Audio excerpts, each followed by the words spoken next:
Olá, ouvintes! Antes de começar o episódio, eu quero avisar que nós publicamos a última aula do módulo sobre a Odisseia do curso Mitologia na Arte. Então, quem nos apoia na modalidade Deus, de R$ 40 por mês, tem um curso completo sobre o clássico de Homero, narrado pelo professor Moreno, que mostra, ao longo da história, os principais quadros e obras de grandes artistas que retrataram um livro. Quem nos apoia na modalidade Deus tem acesso ao curso Mitologia na Arte, que conta com outros 3 módulos. Tem um sobre toda a saga de Troia, que inclui também a Ilíada. Tem um módulo sobre os heróis, que nós já narramos aqui nos episódios, mas lá você tem mais detalhes e, é claro, as obras de grandes artistas, como eu falei. E um módulo sobre os amores de Zeus com mortais, que povoaram, como já mostramos aqui, grande parte dos mitos gregos. Além do curso, quem apoia também tem direito a PDFs com conteúdos exclusivos de todos os episódios. São mais de 50 documentos, com quase 200 textos, para você se aprofundar em mitologia. Como a gente sempre diz, esse podcast é feito com muito amor e carinho por nós, mas dependemos exclusivamente do apoio dos ouvintes. Então, se você gosta do nosso podcast, se você quer que este podcast siga por mais tempo, e nós temos muita história para contar ainda, então considere apoiar em noitesgregas.com.br/apoiar. O link também está na descrição de todos os episódios do Noites Gregas, inclusive este que você está ouvindo agora. Caso você queira apenas nos ajudar pontualmente, pode também fazer um Pix em qualquer valor para a chave noitesgregas@gmail.com. Mais uma vez, muito obrigado pela sua audiência e tenha um bom episódio. Olá, você está ouvindo o podcast Noites Gregas e por aqui nós chegamos finalmente a mais uma Hora do Oráculo. Senhoras e senhores, a gente teve uma semana de intenso trabalho para resolver uns probleminhas aqui no nosso site, lá onde a gente hospeda todo o conteúdo exclusivo do podcast. Por isso a demora para publicar esse episódio, então eu peço desculpas e agradeço a compreensão dos nossos apoiadores. Eu não sou um desenvolvedor, mas carrego, digamos, a ingênua coragem dos amadores aguerridos. E, sem pôr em risco a alcunha de fiel escudeiro, o Hermes aqui conseguiu restabelecer as comunicações do nosso modesto, mas eficiente sítio eletrônico. Então, com a casa em ordem, eu convido os apoiadores a acessarem a página, até porque lá agora tem uma aula nova do curso Mitologia na Arte, uma aula em que o professor Moreno narra e mostra, obras que retratam as cenas finais da Ilíada. Tem 2 momentos muito tocantes, que são o adeus de Heitor à esposa e ao filho, e um outro momento que é uma cena muito forte, que é a súplica do pai de Heitor, o rei Príamo de Troia, para que o Aquiles devolvesse o corpo do filho para que ele pudesse fazer as cerimônias, que é um momento emocionante com retratos belíssimos. Se você não é o nosso apoiador e quiser espiar um trechinho da aula, eu publiquei o vídeo na nossa conta do YouTube, que é youtube.com/noitesgregas. Se gostar e quiser apoiar, tem um link aqui na descrição desse episódio. O link é o noitesgregas.com.br/apoiar. Lembrando que os apoiadores recebem, primeiro, o número do oráculo, pelo qual podem fazer perguntas. Segundo, tem acesso aos materiais exclusivos de todos os episódios. E terceiro, os que optam pela modalidade Deus têm acesso a todas as aulas do curso Mitologia da Arte publicadas até aqui. São todas as aulas, não apenas as últimas, tá? E, claro, não menos importante, na verdade, o mais importante, com esse apoio a gente mantém o podcast no ar e garante que problemas como esse do site sejam contornados o mais rápido possível. Bom, aproveitando que nós estamos na era Teseu, a historieta que o Moreno conta hoje é um mito de Zeus com Europa. Esse mito que traz a ideia da fundação do velho continente, ele tem também como figura marcante o touro. E esse animal tem uma relação com Creta, onde fica o Minotauro, que é o personagem morto pelo Teseu, que a gente vai ver no próximo episódio. E lá no fim dessa Hora do Oráculo, a gente responde a uma pergunta de uma apoiadora. A dúvida é sobre qual a língua os gregos e os troianos falavam entre si. Então tá bom, como diria a Déia Freitas, do excelente podcast Não Inviabilize, que eu adoro, vamos de história.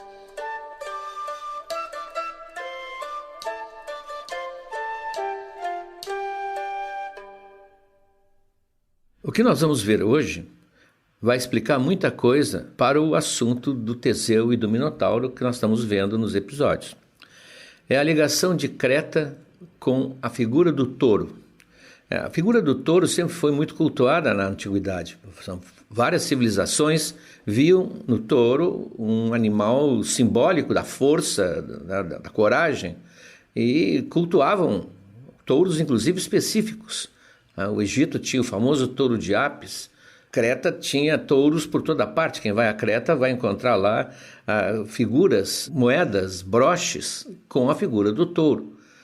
E havia também na ilha uma espécie de tourada recreativa, vamos dizer assim, que não se fazia com armas, nem se feria o touro, nem tinha capa, como a tourada espanhola, que era uma tourada atlética. Jovens, e há belíssimas representações disso, jovens, tanto homens quanto mulheres, defrontavam-se com o touro e, pelo que se vê, pelo que se imagina, instigavam o touro ao ataque. Quando o touro investia contra eles, eles saltavam atleticamente por cima do touro, às vezes até, como mostra algumas figuras, apoiando a mão no lombo do animal e passando por cima da cabeça dele. Então, essa presença quase obsessiva da figura do touro em Creta vai explicar também por que o Minotauro é de lá. Mas hoje nós vamos ver um mito fundador, não só de Creta, como fundador da nossa civilização, que é o mito de Zeus e a jovem virgem Europa, de onde vai sair o nome do continente, inclusive. E vocês vão ver que há uma predestinação da ilha de Creta, do rei Minos, que vai ser o padrasto do Minotauro, da rainha Pasífae, que nós narramos no episódio, tem relações diretas com o touro. Há uma predestinação para essa figura, o animal que se torna um símbolo de uma civilização.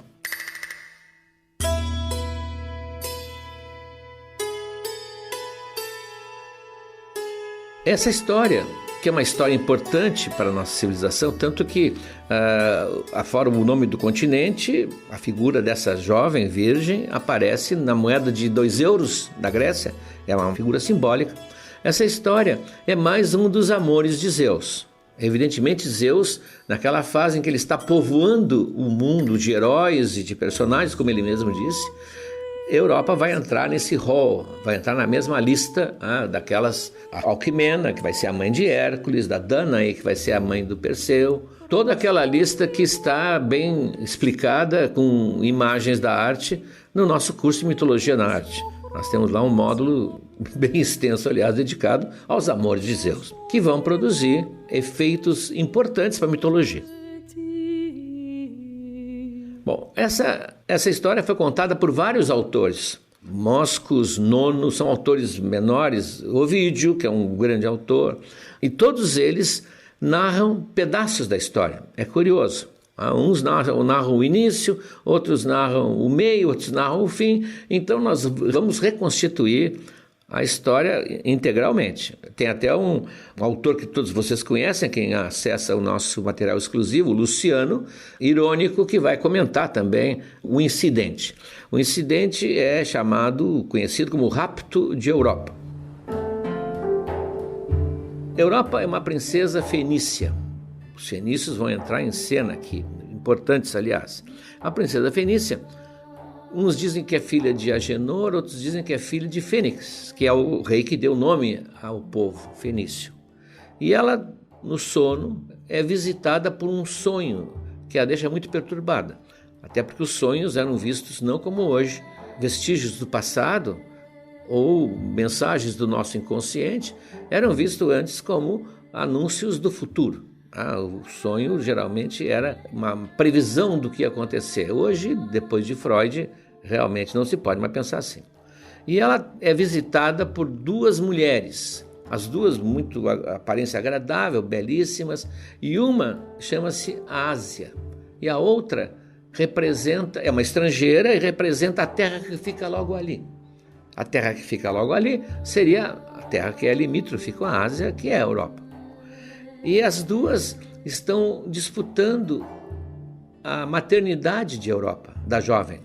Aqui se chama a Ásia, ela diz, não, tu és minha filha, tu nasceste aqui, eu te criei, eu cuidei de ti, é claro que tu é minha. E a outra é muito carinhosa, abraça a jovem no sonho e diz, não, Zeus prometeu que ele te daria para mim, tu és a minha filha. E ela acorda e muito perturbada, porque ela acha que esse sonho tem algum significado, pronunciando alguma coisa. Ela acorda e não tira mais isso da cabeça, até porque ela se sentiu muito bem impressionada pela estrangeira. Em nenhum momento ela teve medo ou ficou assustada. Ela sente que essa estrangeira a acolheu com tanto carinho que ela não pode tirar da mente. Ela acorda então para um novo dia e, princesa, ela passava o tempo com as suas amigas ou brincando, elas brincavam, as virgens eram muito infantis, brincavam na beira do mar, ou colhiam flores no campo. Isso vai aparecer tantos mitos, né? A jovem colhendo flores, como é o caso da Perséfone, lembra? Da filha da Deméter, que é levada exatamente nesse momento pelo Hades para o mundo dos mortos. Então ela está colhendo flores, está vivendo a natureza, quando lá de cima, no famoso lá de cima, Olimpo, Zeus, com seu olho especializado, fica encantado com a jovem. E no caso dele, ver já é desejar. Então ele chama o seu lugar-tenente, o seu mão direita, que é o Hermes, para esses assuntos. Não é o nosso Hermes aqui, mas é o parecido. Chama o Hermes e diz, olha aqui, tu vais descer e vais fazer o rebanho do rei, que pasta solto, não havia cerca naquela época, que pasta solto por ali, tu vais fazer o rebanho se aproximar de onde estão essas jovens. Tu que és o encarregado de todos os rebanhos, que tu que tivesse desde o nascimento, quem conhece a tua história, um contato com o gado de Apolo, tu desces e conduzes a tropa em direção, lentamente, mansamente, em direção onde elas estão nesse momento, que é perto do mar. Quando a tropa chegar lá, está pronto. Aí deixa comigo. E o Hermes, evidentemente, para ele isso é facílimo. Tem várias histórias dele lidando com as reses, com rebanhos. E ele faz o rebanho do Agenor, ou Fênix, como vocês quiserem, caminhar-se mansamente naquela velocidade, quem já viu, do gado que pasta. Ele come, levanta os olhos, vê a paisagem, para ele não é nada, e continua pastando. Tem até uma expressão muito bonita em português, uma cara de boi olhando o palácio. O boi está pastando, levanta os olhos, está o Taj Mahal lá, por exemplo, belíssimo. Ele olha para o Taj Mahal e volta para pastar a sua grama. Aquilo não diz nada para ele. Então, os boizinhos do Agenor vão em direção a onde estão as jovens, e as jovens estão acostumadas ao rebanho, não há animais ferozes. É o momento que Zeus escolhe para agir.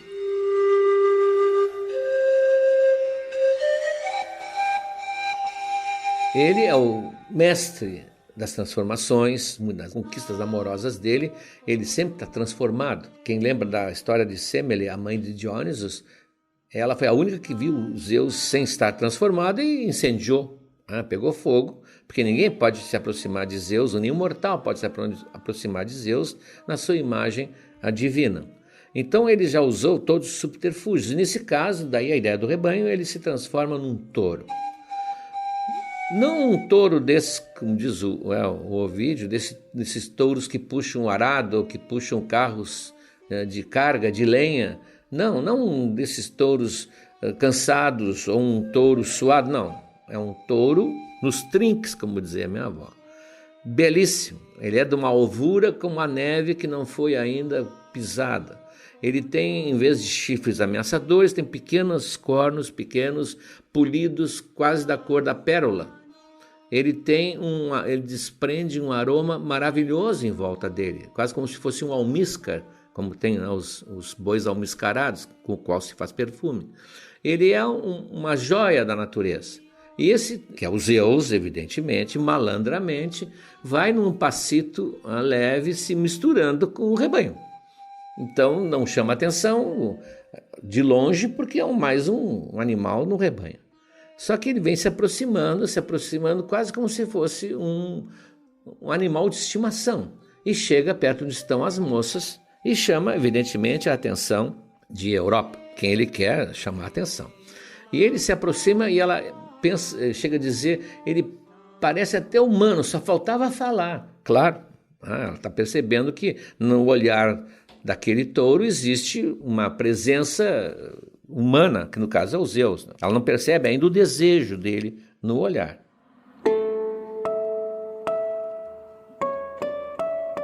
Ele se aproxima tanto que lambe o pescoço. Essa história é contada por todos os que contaram de uma forma que ressalta o erotismo da ideia, até para aliviar a possibilidade quase monstruosa de um touro ter relações com uma virgem. Ele vai dar um jeito nisso, não se preocupe que Zeus, nisso ele é realmente perito. Ele lambe o pescoço da Europa, que se arrepia.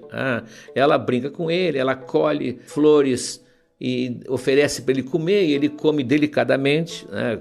Ou seja, ele está na casa da namorada, ele tem que comer educadamente, e ele então bufa e dá um mugido baixo sempre quando ela se aproxima, quase como um gato que ronrona, e ela passa a mão para coçar a cabeça dele, e ela não sabe que está coçando, na verdade, a cabeça de um homem terrivelmente enamorado por ela, e eles estão quase assim num flerte. Ela está achando o máximo um animal daquele porte, daquele poder, assim, submetido a ela. Ele se ajoelha para ela não ficar tão alto, né, para poder ficar perto dela, e assim eles estão nesse tique-tique, ele cheio de intenções e ela, uma jovem inexperiente, achando maravilha um animal daquele tamanho se comportando como um cachorrinho. Não como um poodle, é claro, que seria terrível, mas como um cachorrinho. Ela chama as amigas, venham ver, olhem aqui. E então se juntam aquelas moças, elas põem guirlandas de flores nos chifres do Zeus, vou chamar de Zeus de uma vez, nos chifres de Zeus, elas brincam, elas correm, dão em volta, fazem aquela brincadeira toda, e ele ali só esperando a chance. Finalmente ele abaixa a cabeça até o solo, convidando-a, como se estivesse convidando a Europa para subir no lombo dele. E ela diz, olha, vamos várias aqui, vamos fazer como se fosse um navio. Ele é muito grande, todas nós podemos sentar aqui, e eu tenho certeza que ele não vai fazer mal para nós. Olhem o olhar dele, olhem o jeito dele. Esse é um touro especial, mal sabe ela. Qual é o recheio desse touro? Ela sobe e as outras ficam meio receosas, mas estão meio hesitantes e não tem muito tempo para pensar, porque ele levanta. Ele é alto, é um touro alto, levanta com a Europa em cima e vai se aproximando lentamente, sem pressa, em direção à água. E ela está dando um passeio de touro, pensa. E quando ele chega na água, perto das ondas do mar, as ondinhas, ele acelera e entra, assumindo a direção de onde fica Creta. Embora Creta fique longe, mas vai em direção a Creta.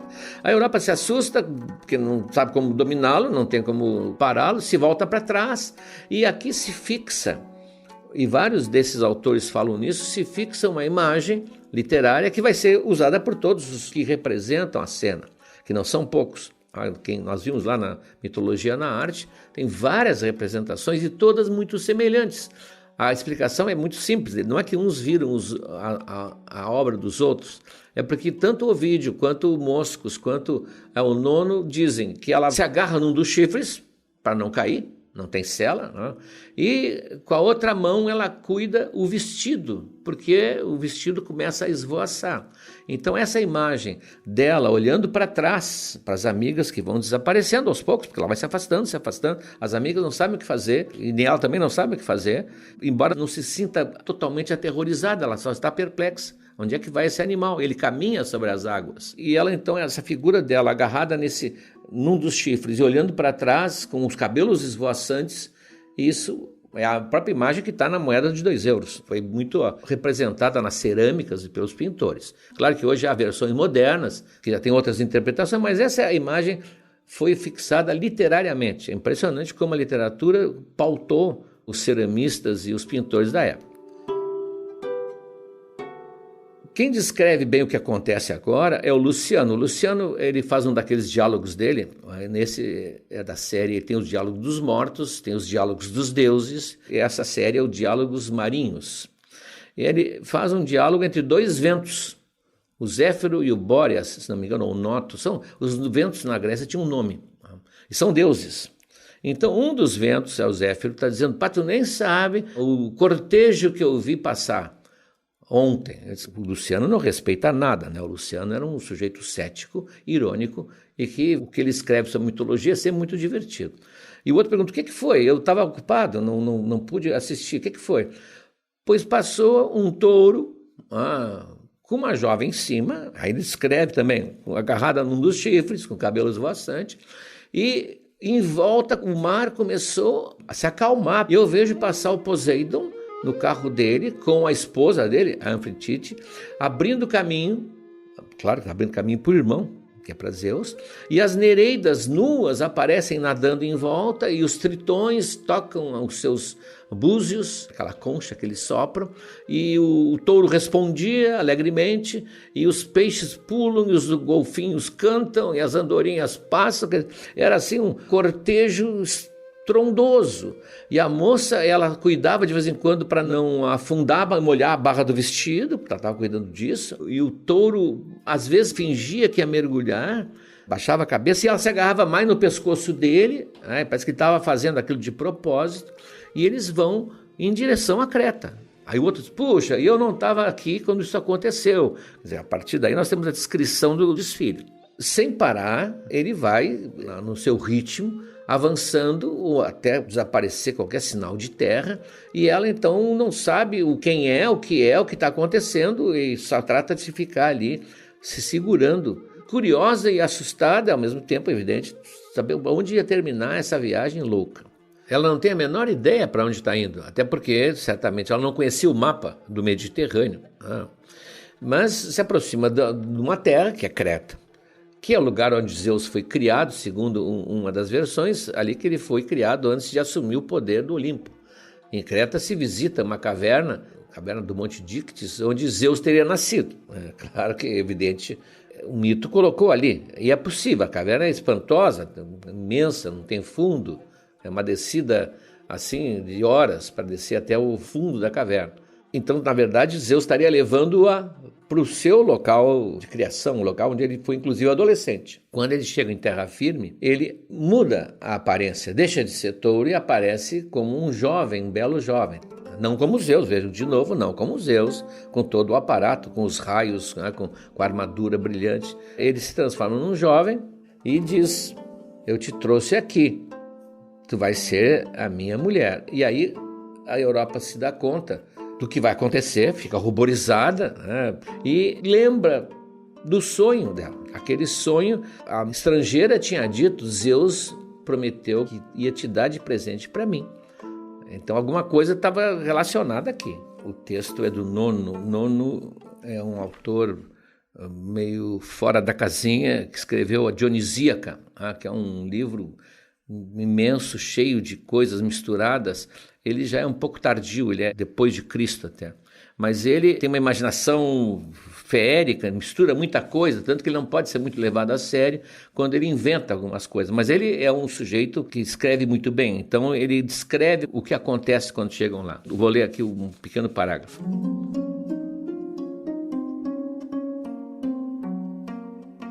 Mas Zeus abandona sua forma de touro e, na aparência de um belo jovem, ei-lo correndo em volta da Virgem intocada. Ele a acaricia. Começa a desfazer a faixa que cinge o peito da donzela, tocando como se por acidente os contornos arredondados de seus seios firmes. E roça seus lábios com leve beijo. Então, em silêncio, rompendo o cinto da virgindade, isso era toda mulher usava, toda jovem, rompendo o cinto da virgindade, colhe o fruto ainda verde dos amores de Afrodite. Então, assim, isso responde, aliás, a uma pergunta que muita gente fazia. Zeus, quando se metamorfoseia, ele possui as suas queridas, as suas escolhidas, na forma em que ele estava. O único caso que a gente conhece em que isso aconteceu é Leda e o cisne. Na figura do cisne, ele vai ter relações com a Leda. Nos outros, ele se transforma nele ou num jovem em ser humano. A própria Hera foi conquistada assim. A Hera era difícil, não queria conversa com Zeus, e Zeus, depois de todas as tentativas, ele se transforma num pequeno pássaro, um cuco. E num dia de inverno, frio, talvez até com geada na estrada, ela vem andando e ele aparece na frente dela com a asinha arrastando no chão, uma perninha como se estivesse ferida, com aquele olhar, eu já mencionei aqui, do gato do Shrek. E ela então fica evidentemente condoída daquele bichinho, vê que ele está enregelado, pega-o na concha das mãos, leva-o ao seio para aquecê-lo e aí ele vira Zeus. É aí que ele passa a ser o marido de Hera. Então, a cena é mantida dentro dessa elegância. Ele vira um belo jovem e, como tal, ele vai possuir a Europa. E, evidentemente, sendo Zeus, ela já sai grávida. Ela vai dar 3 filhos. Só que antes de nascerem esses meninos, são 3 meninos, ele a não abandona, ele a transfere para o rei de Creta. É uma coisa estranha, ele passa a esposa, não esposa, mas poderia ter sido, para o rei Asterion. E o rei Asterion não tem filhos e assume os 3 como filhos seus, né? Vai ganhar uma esposa já com 3 filhos. E esses filhos são Minos, talvez um dos personagens mais variados da mitologia, que aparece em várias situações, inclusive o Minotauro, daí o Minotauro é o touro de Minos, Radamantes e Sarpedon. Minos e Radamantes, nós já falamos neles lá no mundo dos mortos, porque eles, depois de mortos, se tornam juízes. São os juízes, junto com Eco, os 3 juízes que determinam o destino, o local para onde vão as almas mortas. Então ele nasce aqui. Assim é o nascimento de Minos, que é ligado à ideia de um touro, que está ligado à ideia de Creta. Nós estamos fechando aqui uma espécie de paradigma. Minos vai se tornar depois ele, o rei, e vai ser, quase repetindo o que aconteceu com seu padrasto, ele vai ser padrasto do Minotauro, que não é filho dele, mas é filho da rainha, como nós vimos no episódio. E a Pasífae, a rainha, ao se apaixonar pelo touro, está fazendo quase que uma reedição do que fez a Europa. Então, a Europa produz para a mitologia, principalmente esse personagem, o Minos, e passa a ser também um nome com que vão conhecer aquela terra que fica logo ali, da Ásia, a Europa. Então, dizem os mitólogos e os que sabem analisar essas coisas, que esse mito representaria o inconsciente coletivo que dizia que a cultura tinha vindo da Ásia, tinha ido do Oriente para o Ocidente, porque dos fenícios é que veio o alfabeto, e o alfabeto com todas as consequências que teve. Então esse mito seria uma espécie de mito coletivo de um povo que com isso estava reconhecendo, ou não estava, mas inconscientemente expressando, que tinha essa ideia da sua origem, que a nossa civilização, a civilização ocidental, veio da Ásia.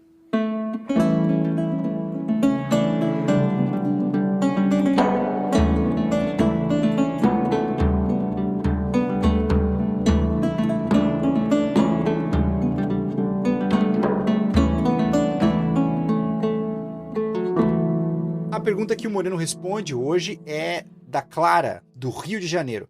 Ela mandou pelo WhatsApp, mandou em texto, enfim, podia ter mandado áudio, você pode mandar o áudio para que a gente possa colocar a sua voz aqui no podcast.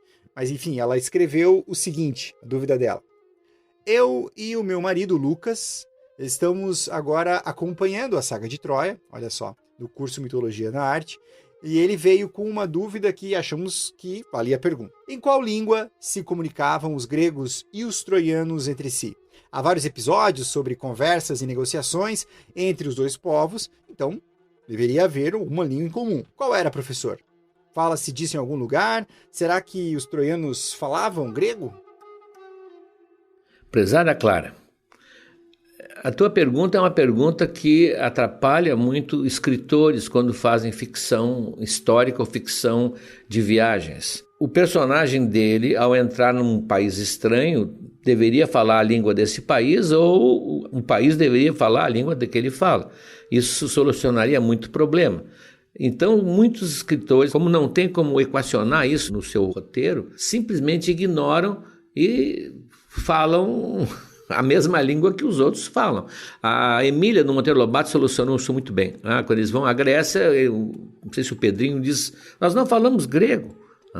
Então, diz ela, vou usar o faz de conta. Faz de conta que eles nos entendem. Pronto. E pronto, aí o Monteiro Lobato pode contar suas histórias sem se preocupar a cada momento em que houvesse um diálogo entre um nativo e o visitante, como se explicaria, como se solucionaria isso aí. Isso já embaraçou muitos narradores. O Homero parece que simplesmente usou esse mesmo expediente. Eu diria que Homero não tinha visto ainda, nem podia ter visto, mas como na Guerra das Estrelas. Não importa o planeta de onde veio, de onde veio o Darth Vader, eles falam inglês. E parece natural isso aí. Se nós, como os espectadores, aceitarmos isso, essa ilusão, pronto, isso não nos preocupa mais. Isso faz parte da maneira de fruir a ficção. Se eu vou me preocupar, por que o personagem não para ir ao banheiro e não come, porque o narrador não põe ele comendo, isso aí destrói a ficção. Então nós temos coisas que não tem como explicar. Parece que há diferenças de linguagem, inclusive dos deuses com os homens. Talvez os deuses que falassem grego, mas a cena em que Afrodite vai seduzir o Anquises, que é de Troia, que é um parente do Príamo, e vai levá-lo literalmente para a cama, e ela vai tranquilizá-lo, porque ele está muito assustado, ele está imaginando que por ali deve ter uma deusa, para que ele não tenha suspeitas, porque ela fala a língua dele, ela diz, não, eu tive uma ama que falava a sua língua, então eu aprendi a falar assim como você. É o único momento em que se tem uma menção de diferenças linguísticas. Porque os deuses são os mesmos. Os troianos têm relação, segundo Homero, é claro, relação com deuses, com Zeus, com Atena, com Hera. E a linguagem é a mesma. Então, se nós formos pensar nisso, nós teríamos que ter intérpretes. E as próprias batalhas da Ilíada são sempre encontros mano a mano, frente a frente. Um guerreiro se apresenta para o outro e diz, eu sou filho de fulano, Beltrano, e agora eu quero te matar. E o outro diz, pois muito bem, eu sou filho da Ciclana e do Beltrano, e vamos ver quem é que mata primeiro. Ora, esse dialoga o tempo todo. Isso seria terrível se houvesse uma diferença de linguagem, que deveria haver historicamente. Troia fica na Ásia, é um reino asiático. Príamo tem um harém, ele tem 90 filhos, é claro que não é o pobre da Écuba. Ela não teria como suportar todos esses partos.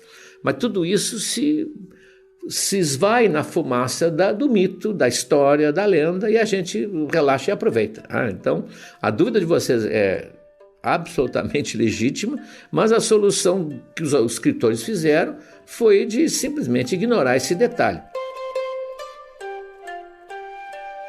Termina aqui a Hora do Oráculo. O próximo episódio será a segunda parte do herói Teseu. Vai ser o episódio 37. E para compensar a demora aqui em publicar esse episódio, eu prometo que ele sai antes do Natal, se os deuses permitirem, é claro. Um abraço, gente.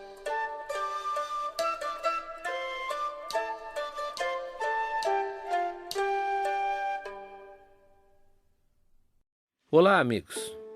Chegamos agora ao terceiro ano do Noites Gregas. Já contamos muitas histórias, mas tem muito mais pela frente. Tem toda a Ilíada, a Odisseia, as Metamorfoses de Ovídio e muitas outras coisas. Mas para que a gente consiga seguir em 2023, para produzir esse podcast que nos dá muito prazer, mas também muito trabalho, nós precisamos do apoio de vocês. Acesse noitesgregas.com.br/apoiar. O link está na descrição desse episódio. E veja como você pode ajudar. Um abraço.